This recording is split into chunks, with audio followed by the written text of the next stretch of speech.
గిరిజన ఆశ్రమ పాఠశాలకు ఆదివాసీ విద్యార్థులకు ఉన్న దశాబ్దాల కాల నాటి అవినాభావ సంబంధాన్ని తెంచేందుకు ఏదైనా కుట్ర జరుగుతుందా? అందులో భాగంగానే రేషనలైజేషన్ పేరుతో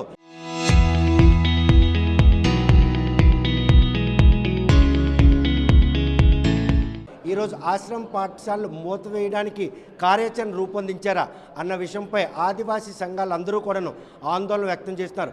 ప్రస్తుతం గిరిజన ఆశ్రమ పాఠశాల మనుగడను కాపాడేందుకు రౌండ్ టేబుల్ సమావేశం నిర్వహించారు. ఈ సమావేశంలో ఆశ్రమ పాఠశాలలకు ఆదివాసీ విద్యార్థులకు ఉన్నటువంటి ఆ అవినాభావ సంబంధాన్ని పరిరక్షించుకునేందుకు వారు చేస్తున్న పోరాటం ఎలా ఉండబోతుంది, కేంద్ర రాష్ట్ర ప్రభుత్వాలు తీసుకున్నటువంటి ఈ నిర్ణయాల కారణంగా అడవి తల్లి ఒడిలో జీవించే ఆదివాసులకు విద్యను దూరం చేయాలని వారు చేస్తున్న ప్రయత్నం ఏ మేరకు సఫలమవుతుంది, వారి పోరాటం ఏ విధంగా నిలవబోతుంది అనే విషయం ఆదివాసీ సంఘం నాయకులు మనతో ఉన్నారు.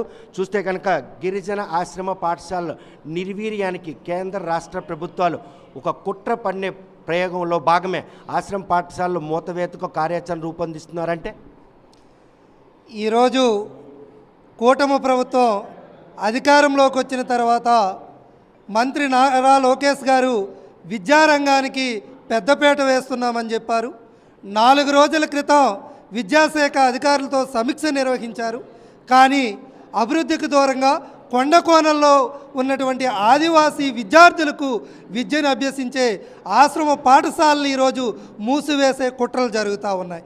దానిలో భాగంగా మే 15వ తేదీన తక్కువ విద్యార్థుల సంఖ్య ఉందని ఆశ్రమ పాఠశాలని మూసివేయాలని ఒక మెమోని జారీ చేశారు. ఈ మెమోని తక్షణమే వెనక్కి తీసుకోవాలని మేము డిమాండ్ చేస్తూ ఉన్నాం.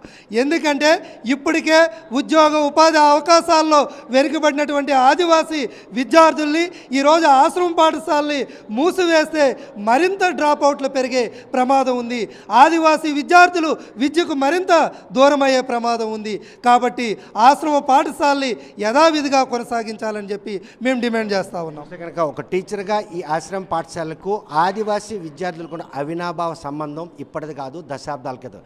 కానీ ఇప్పుడు ఎందుకు ఆశ్రమ పాఠశాలను మూసి, ఏమైనా ఆర్థిక భారం వాళ్ళ మీద పడుతుందన్నటువంటి భావంతో మూస్తున్నారా?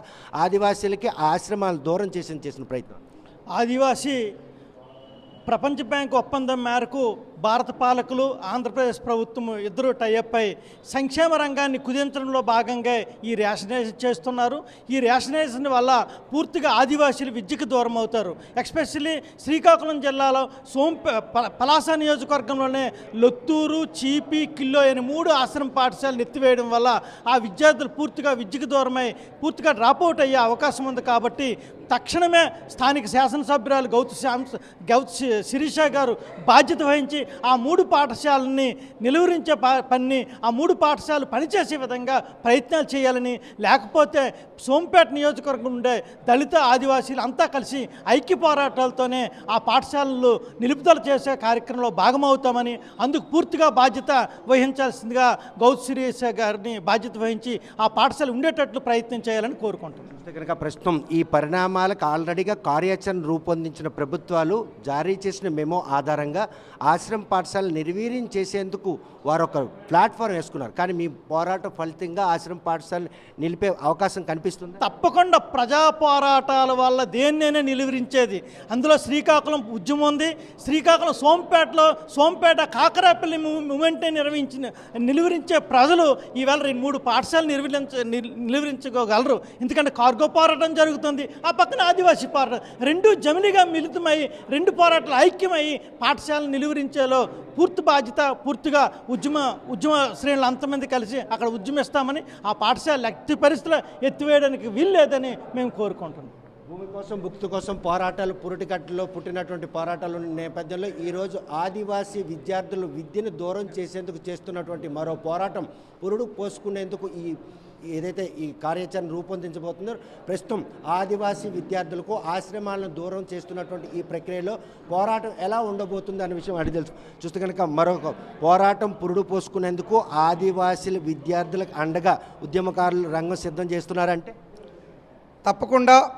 ఎందుకంటే నాగరిక సమాజానికి, అభివృద్ధి చెందుతున్న సమాజానికి దూరంగా కొండకోణ ప్రాంతాల్లో సాంకేతిక పరిజ్ఞానము అందుబాటు లేని ప్రాంతంలో ఉన్నటువంటి ఆదివాసీలకి నాగరిక సమాజంతో, అభివృద్ధి చెందుతున్న సమాజంతో పోటీగా ధీటిగా తీర్చిదిద్దడానికి ఆదివాసీల కోసం వ్యవస్థలు ఏర్పాటు చేస్తున్నారు. వ్యవస్థల కోసం కోట్ల రూపాయలు ఖర్చు పెడుతున్నారు. ఈ కోట్ల రూపాయలు ఐసుగడ్డలాగా అధికారులు, ప్రిన్సిపల్ సెక్రటరీలు, డిపార్ట్మెంట్లు మొత్తం ఐసుగడ్డ కరగేసి అసలు ఆదివాసీ దగ్గరికి వచ్చేటప్పటికి ఒంటి మీద గుడ్డ లేక, తినడానికి తిండి లేక వీళ్ళేమో కథలు చెప్తున్నారు. కేంద్ర ప్రభుత్వం నుండి ఇన్ని వేల కోట్లు వచ్చినాయి, రాష్ట్ర ప్రభుత్వం నుండి ఇన్ని వేల కోట్లు వచ్చినాయి. కిల్లోయ ఆశ్రమం పాఠశాలకు వెళ్తే గిరిజన విద్యార్థి గెంజి లేదు, లొత్తూరుకి వెళ్తే లేదా బుడంబ వెళ్తే, చీపీ వెళ్తే లేదా మారుమూల ప్రాంతాల్లోకి వెళ్తే ఇవాళ ఆదివాసీలు అభివృద్ధికి దూరంగా ఉన్నారు, విద్యకు దూరంగా ఉన్నారు, వైద్యంకి దూరంగా ఉన్నారు. కనుక పాలకులు మాట్లాడే తీరు వేరు. పాలకులు పోరాడితేనే ఆదివాసీల అస్తిత్వాన్ని, ఆదివాసీల ఆశ్రమ పాఠశాలల వెనక పోరాట చరిత్ర ఉంది. ఆషామాసకు రాలే, ప్రభుత్వాలు దయతెలిసి రాలే. ఆనాడు జరిగిన మూమెంట్లకు ఎందుకు ఆదివాసీ బిడ్డలు జైల్లో పెట్టబడ్డారు, ఎందుకు ఆదివాసీలు పెద్ద ఎత్తున ఆనాడు ఆ ఉద్యమాల వైపు ప్రయాణం చేశారు. అటువంటి పోరాటాలు మళ్ళీ పునరావృతం కావాల్సిన ఆవశ్యకత కనుచూపు మేరలో ఉందంటే సమస్య, పరిస్థితి, సిచ్యువేషన్ డిమాండ్ చేస్తుంది. రావాలని కోరుకుంటే రావు, రావాలని చేస్తే రావు. స్కూల్ పోతుంది. మొన్న కిల్లోయిలో 40-50 మంది తల్లిదండ్రులు ప్రొటెస్ట్ చేశారు. ఇవాళ ఆదివాసీ సంక్షేమ పరిషత్ వాళ్ళు ఇనిషియల్ తీసుకున్నారు. ఇవాళ విద్యార్థి సంఘాలు, ఉపాధ్యాయ సంఘాలు మద్దతు ఇచ్చాయి. మాలాంటి రైతుకుల సంఘాలను కూడా వచ్చాం. అందరం కలిపి ఆదివాసీ పాఠశాలలో రేషనలైజేషన్ ఆపాలి, యథావిధిగా కొనసాగాలి, మరింత మెరుగుగా కొనసాగాలి, మరింత సాంకేతిక విద్య ఆదివాసీలకు అందివ్వాలి. ఆదివాసీలకు మాతృభాష ద్వారా విద్య అందించడం ద్వారానే మానసిక వికాసం అభివృద్ధి చెందుతుందని చెప్పి మేము నమ్ముతున్నాం. అటువైపు డ్రైవ్ చేయాలని చెప్పి దానికి ఆదివాసీ సంక్షేమ పరిషత్ వాపయోగి శ్రీకారం చుట్టారు. అటువైపుగా అందరం కలిసి ప్రయాణం చేస్తున్నాం. తప్పకుండా రేషనలైజేషన్ ఆపేంత వరకు ఈ పోరాటంలో అందరము భాగస్వాములం అవుతాం. చూస్తే కనుక మైదాన ప్రాంతంలో ప్రైవేట్ స్కూల్ నుండి ప్రభుత్వ పాఠశాలను పరిరక్షించేందుకు స్పెషల్ డ్రైవ్ నిర్వహిస్తున్న ఈ నేపథ్యంలో ఆదివాసీ ప్రాంతాల్లో ఉన్న ఆశ్రమ పాఠశాలను మూసేందుకు ఈ క్రమాన్ని విద్యాశాఖ మంత్రి మెలకుని ఏ విధంగా తీసుకుంటారు? ఉదాహరణకి న్యూ ఎడ్యుకేషన్ పాలసీ ఉంది. న్యూ ఎడ్యుకేషన్ పాలసీలో ఒక యూపీ స్కూల్ అంటే 1 నుండి 8 తరగతులు, 1 నుండి 8 తరగతులు యూపీ స్కూల్, అలాగే 5 నుండి 10 వరకు హై స్కూల్స్. ఎటొచ్చి ఈ మెమోలో ఈరోజు రేషనలైజేషన్, స్టాండర్డైజేషన్లో వచ్చినట్టు మెమోలో ఏముందంటే 3 నుంచి 7 తరగతులు 5 సెక్షన్లు యూపీ అంట. అంటే న్యూ ఎడ్యుకేషన్ పాలసీని ఇక్కడ ఇలా పరిగణలో తీసుకోలేదు. ట్రైబల్ వెల్ఫేర్ సెక్రటరీ బాగా చదివిన ఒక ఐఏఎస్ చదివినటువంటి న్యూ ఎడ్యుకేషన్ పాలసీ ఉంది, అందులో ఏ విధంగా ఈ కేటగిరీ స్కూల్ని కేటగిరీ చేయాలనేటువంటిది పరిగణలో తీసుకోకుండా 3 నుంచి 7 తరగతులు అంటే 5, ఒక్కొక్క సెక్షన్కి 40, 1:40 కింద 200 మందిని మీరు జాయిన్ చేయాలి మీ స్కూల్. 200 మంది జాయిన్ కాకపోతే మీ స్కూల్ని మేము మెర్జ్ చేస్తాం, లేకపోతే క్లోజ్ చేస్తాం. ఇంకొక వర్గీకరణ 5 నుంచి 10 తరగతులు అంటే 6 సెక్షన్లు, 6 × 40, 1:40, 240 మీరు జాయిన్ చేసుకోవాలా. మీ టార్గెట్ ఇచ్చాము, ఈ 240 మంది జాయిన్ చేయకపోతే మిమ్మల్ని మేము రివ్యూ చేస్తాము, రేపు ఆగస్టులో రివ్యూ చేసి దాన్ని మేము మెర్జన్ చేస్తాము, క్లోజ్ చేస్తాం. ఇంకొకటి ఏంటంటే 5 నుండి 10 తరగతులు 2 సెక్షన్లు అంటే 12 వస్తవి, 480 స్ట్రెంత్. మీరు 4 అంటే ఉదాహరణకి పెద్ద స్కూల్స్ ఉన్నాయి. సీతంపేట మండలంలో అడ్డుబెంగ ఉంది, 2 సెక్షన్లు. గుండ్రుజాలు ఉంది, అలాగే ఇక్కడ మెలియాపుట్ మండలంలో పెద్దమేడ ఉంది, 2 సెక్షన్లు. 480 మంది మీరు జాయిన్ చేయాలా. చేయకపోతే మీకు దాన్ని మెరిట్ చేస్తాము, లేకపోతే అక్కడ క్లాసుల్ని షిఫ్ట్ చేస్తాము. దేనికోసం ఈ ప్రక్షాళన దేనికోసం? అంటే నిర్వీర్యం చేసేందుక, నాణ్యమైన విద్యను అందించేందుక? కేవలము తమ ఏదైతే ప్రపంచ బ్యాంకు ఆదేశాలు ఏవైతే ఉన్నావో ఖర్చు తగ్గించుకోవడానికి, ప్రభుత్వాలు తమ ఖర్చు తగ్గించుకోవడానికి, తద్వారా ఈ దేశాన్ని మరొక్క ముఖ్యంగా ఆదివాసీల్ని ఇంకా పేదరికంలోకి తీసుకువెళ్ళడానికి, విద్యను అందుబాటు లేకుండా చేయడానికి, భవిష్యత్తులో ఆదివాసీలకి ఉద్యోగాలు లేకుండా చేయడానికి చేస్తున్నట్టు కుట్రలో భాగమే ఈరోజు ఈ రేషనలైజేషన్. చూస్తే కనుక ప్రస్తుతం ఈ పోరాటానికి శ్రీకారం చుట్టారు. ఇప్పటికే పలు పాఠశాలలు, ఆశ్రమ పాఠశాలలు మూతపడ్డాయి. ఒక్క అడుగు కూడా వెనక్కి తగ్గకుండా వాళ్ళు ఇచ్చినటువంటి మెమోని ఇంప్లిమెంట్ చేసే దిశగా అడుగులేస్తున్నటువంటి కూటమి ప్రభుత్వానికి ఈ ఉద్యమం ద్వారా ఎటువంటి సంకేతం ఇవ్వదాలి? ఏదైతే ఈరోజు కూటమి ప్రభుత్వం తీసుకొచ్చినటువంటి గిరిజన సంక్షేమ శాఖ ప్రిన్సిపల్ సెక్రటరీ 15/5/2020 తీసుకొచ్చిన మెమోని ఆదివాసీ సంక్షేమ పరిషత్ తీవ్రంగా పరిగణన తీసుకొని దాన్ని వెనక్కి తీసుకోవాలని మేము డిమాండ్ చేస్తూ ఉన్నాం. ముఖ్యంగా ఈ రాష్ట్ర ముఖ్యమంత్రి, విద్యాశాఖ మంత్రి ఇద్దరు తండ్రి కొడుకులు చెరువు నాలుగుగా పనిచేస్తారు, చెరువు నాలుగుగా మాట్లాడుతూ ఉన్నారు. గతంలో ఒక సభలో చంద్రబాబు నాయుడు గారు మాట్లాడారు, ఇక నుంచి ఇద్దరు కాదు ముగ్గురేసి పిల్లలు కనాలని చెప్తా ఉన్నారు. ఈ కొడుకు ఏం చేస్తూ ఉన్నాడు, పిల్లలు మీరు చదవద్దు, ఇక బడిబాట మానేయండి, అక్కడ విద్యార్థులంతా కూడా స్కూల్ని మూసేయండి అని చెప్తా ఉన్నారు. అంటే ఈ కూటమి ప్రభుత్వం యొక్క ఆలోచన ఏంటి? ఈ కూటమి ప్రభుత్వం యొక్క ఆలోచన ఏంటంటే ఏదైతే మైదాన ప్రాంతాల్లో ఉన్నటువంటి శ్రీకాకుళం జిల్లా మైదాన ప్రాంతంలో ఉన్న గిరిజనుల్ని పూర్తిగా చదువు లేకుండా విద్యను దూరం చేస్తే వాళ్ళు పూర్తిగా నశించిపోతే అక్కడ ఏదైతే కొండ ప్రాంతాల్లో ఉన్నటువంటి ఖనిజ సంపద దోచుకొని ఇది ఒక ప్రయత్నం. ఒక పక్క ఇప్పుడే ఆల్రెడీ బీజేపీ గవర్నమెంటు, జనసేన, అలాగే తెలుగుదేశం ప్రభుత్వం, ఈ మూడు ప్రభుత్వాలు కూడా దీనికి ఒక లింక్ ఒకటి ఉంది. ఏదైతే 1/70 చట్టాన్ని రద్దు చేయమని చెప్పి ఆల్రెడీ సుప్రీంకోర్టులో 1700 కేసులు నాన్ ట్రైబుల్తో కేసేసి ఉన్నారు. ఈ విషయంలో ఉద్యమం చేస్తారని చెప్పి 1/70 చట్టాన్ని అమలు చేయాలని చెప్పి ఆల్రెడీ ఈరోజు జేఏసీ బుట్టేగూడలో పెద్ద ఎత్తున ఒక కార్యక్రమం పెట్టుంది. దాన్ని ఎలాగైనా సైడ్ చేయాలి ఉద్దేశాన్ని, ఆ ఉద్యమాన్ని సైడ్ చెప్పాలంటే మళ్ళీ ఈ యొక్క పాఠశాలలు మూసివేసేస్తున్నాము అనే విషయాన్ని తీసుకొచ్చి ఈ పాఠశాల వైపు ఈ సంఘాలన్నీ కూడా మళ్ళుతాయి. 1/70 చట్టం ఈరోజు జీవో నెంబర్ 3 కొట్టివేసింది. జీవో నెంబర్ 3 కొట్టివేసి అక్కడ విద్యా చట్టాన్ని, విద్యార్థుల్ని పూర్తిగా నిర్వీర్యం చేసింది జీవో నెంబర్ 3.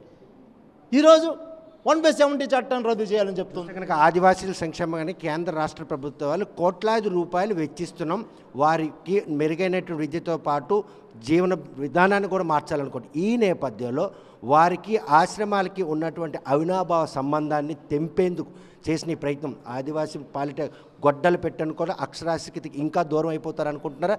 ఇందులో ఆర్థిక లబ్ధి ఉందా, లేకపోతే వాళ్ళు వెనకున్నటువంటి ఈ ఆదివాసీల మనుగడ ముప్పు వాటిని చేసిన ప్రయత్నం? దీంట్లో చాలా పెద్ద కుట్ర ఉంది.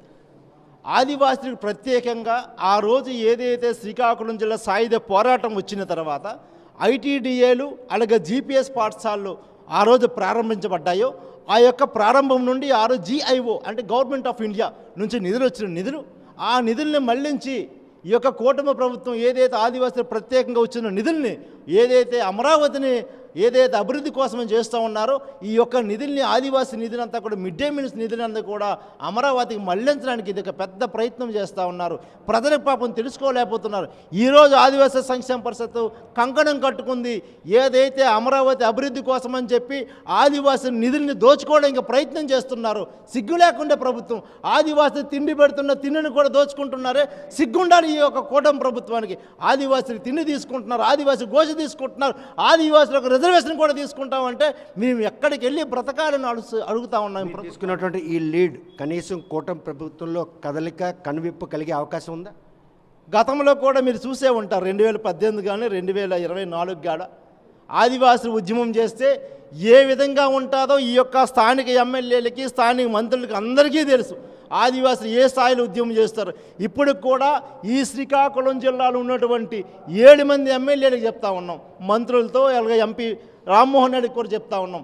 ఏదైతే రేషనలైజేషన్ ద్వారా ఆదివాసీ గ్రామాల ఆదివాసీ పాఠశాలని కుదించివేయన ప్రయత్నం చేస్తున్నారు. తక్షణమే మీరు ఆలోచన చేసి ఈ యొక్క రేషనలైజేషన్ ద్వారా ముగించకపోతే పెద్ద ఎత్తి ఉద్యమాలు తప్పవు. ముఖ్యంగా గౌతమ్ శ్రీనివాస గారు మీకు చెప్తా ఉన్నాం, మొట్టమొదటిగా మీ నియోజకవర్గంలో ప్రారంభమయ్యాయి. తర్వాత మామిడి గోవింద్ గారు కూడా చెప్తా ఉన్నాం, ఈ కూడా గొట్టిపిల్లి కూడా ఉంది, అది కూడా మూసిపెట్టడానికి సిద్ధపడుతున్నారు. కాబట్టి ఏ విధంగా కూడా తప్పనిసరిగా దీన్ని కూడా వెనక్కి తీసుకోకపోతే ఉద్యమాన్ని స్టార్ట్ చేస్తాం, పెద్ద ఎత్తున ఉద్యమం సాగిస్తాం.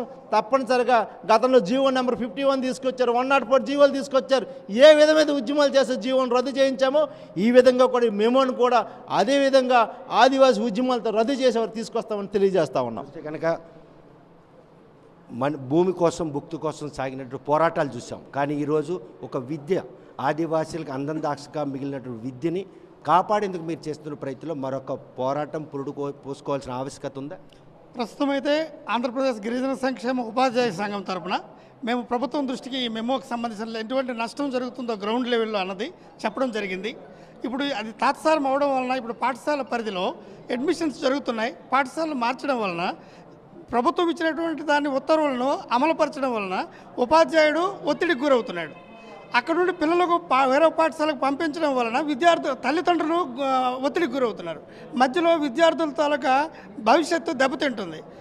ప్రభుత్వం తక్షణమే దీనిపైన దృష్టి సారించి శ్రీ గౌరవనీయులు నారా లోకేష్ గారు శ్రద్ధ తీసుకొని దీనిపైన ఓపిక తీసుకొని దీన్ని ప్రక్షాళన చేసి ఈ మెమోని వెనక్కి తీసుకొని ఆదివాసీ విద్య గిరిజన సంక్షేమ విద్యని చక్కదిద్దుతారని కోరుకుంటున్నాం. చూస్తే కనుక అకాడమిక్ ఇయర్ మొదలైన తర్వాత ఈ రేషనలైజేషన్ పాలసీని ఇంప్లిమెంట్ చేయడం, ఆశ్రమ పాఠశాల మూసివేయడం, ఆదివాసీలకి అక్షరాలు నేర్చుకునే అడ్డాగా మారిన ఆశ్రమ పాఠశాల మూత వెనక పెద్ద కుట్రే దాగుంది. మీరు చేసినటువంటి ఈ ప్రయత్నం ఎట్టి పరిస్థితుల్లో ఫలించి ఆశ్రమ పాఠశాల యథేచ్ఛగా కొనసాగే అవకాశం కల్పిస్తుంది. ప్రభుత్వం తీసుకొచ్చినటువంటి మెమో వలన 1982 దశకం నుంచి నేటి వరకు కొనసాగుతున్న గిరిజన సంక్షేమ ప్రాథమిక ఉన్నత పాఠశాలలు, మరీ ముఖ్యంగా ట్రైబల్ వెల్ఫేర్లో 2009లో తీసుకొచ్చినటువంటి జీవో ప్రకారంగా గిరిజన విద్యా వికాస కేంద్రాలకు బదులుగా ప్రభుత్వ ప్రాథమిక పాఠశాల GPS TW తీసుకోవడం వెనక ముప్పు ఈరోజు గమనించాం. ఎందుకంటే గిరిజన విద్యా వికాస కేంద్రాల వల్ల ఉంటే కేవలం ఆదివాసులు మాత్రమే ఉండాలి.